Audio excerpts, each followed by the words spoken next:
ቤተሰቦች እያያችሁ ነው።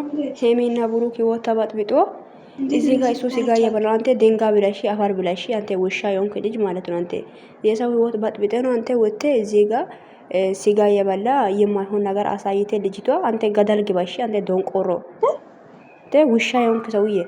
በዛ ላይ ደግሞ ኢንስታግራም ላይ ቴሌግራም እንትን ሰብስክራይብ አድርጉኝ እያለ ፖስት አድርጋል። አንተ የምር በግ ነክ በግ ማለት ነው። በግ ውሻ ምን ይመስላል? አያችሁት?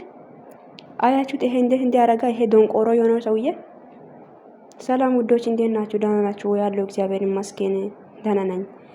አያችሁት? የሄሚና ብሩኬ ግን እየነቁ አይደለም።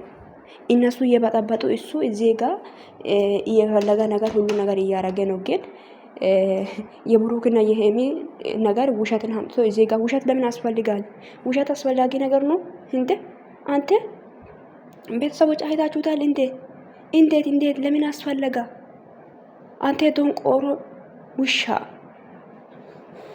ጌታን አላቅም። ምን በእውነት ስራ እየሰራችሁ ነው። ነገር ግን ይሄ ነገር ስራ ነው፣ ግን ስራችሁ እየተበላሻ ነው ያለው። ጌታን ብሩክና ሄሚ እናንተ ዝም ብላችሁ ቁጭ ብላችኋል። እሱ እንዴት ነው አሁን መጥቶ በየቦታው ሁሉ ሊብ ላይ እየገባ እናንተ ቪዲዮ ሲትለቁ እና እንደዚህ አይነት ጭቅጭቅ ሲፈጠር እና እናንተ ማለት የሆነ ነገር ሲኖር አትገቡም፣ ሊብም አትገቡም፣ ቲክቶክ ላይ አትመጡም ምናምን ሰው ሲደውል አታነሱ ምናምን እንደዛ እሱ ማን ስለሆነ ነው እናንተ ስራ እየተበላሸ ወይም እናንተን ለማለየት እየሄደ ያለው መንገድ ነው እንጂ ብሩክና ሄሚ ይሄን አይታችሁ ይሄን ሰምታችሁ እኔም እኮ እያዘንኩ ነው ሱሲ ከኔት ስለተለየሽ ምናምን እያለ ነው። ውሸት ነው ሲጀመር።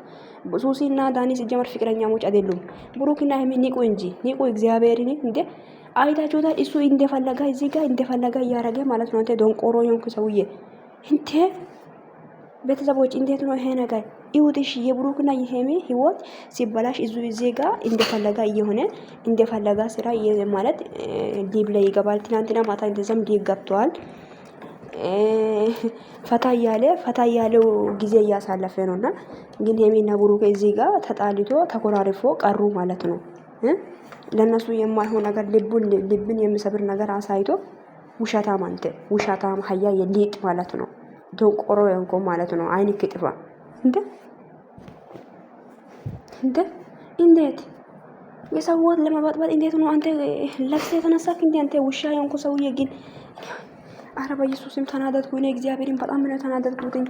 ኢንስታግራም እኮ ከጧት ጀምሬ እኔ አልገባውምና ኢንስታግራም ላይ ገብቼ አሁን እሳ የሆነ ስቶሪ ምናምን ሲነካ ሌሎች እያየው ይሄ ልጅ ስቶሪ ደረስኩና አየውና ምንድነው ስቶሪ ላይ ያደረገው ነገር ግን ከዚህ በፊት አልከታልም ምናምን ዛሬ ዝም ብዬ ገባው ማለት ነው። ምን እንዲያስገባኝ አላውቅም። ገብቼ ሳይ ይሄንን ለቋል ማለት ነው። ዋይ ለምን እና ብሩክና ሄሚ እንደዚህ ለመላየት ለምን እንትሮጣለህ አንተ ውሻ ማለት ነው።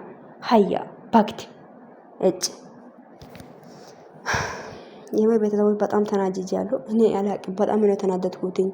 አጭር ቪዲዮ ነው ይዤ መጣሁት እና ባላችሁበት ቦታ ሰላማችሁ ይብዛ። እኔ በጣም ተናጅጃለሁ። ብሩክና ሄሚ ቆም ብሎ ማሰብ አለባችሁ። እናንተ ራሱ ቆም ብላችሁ አስቡ።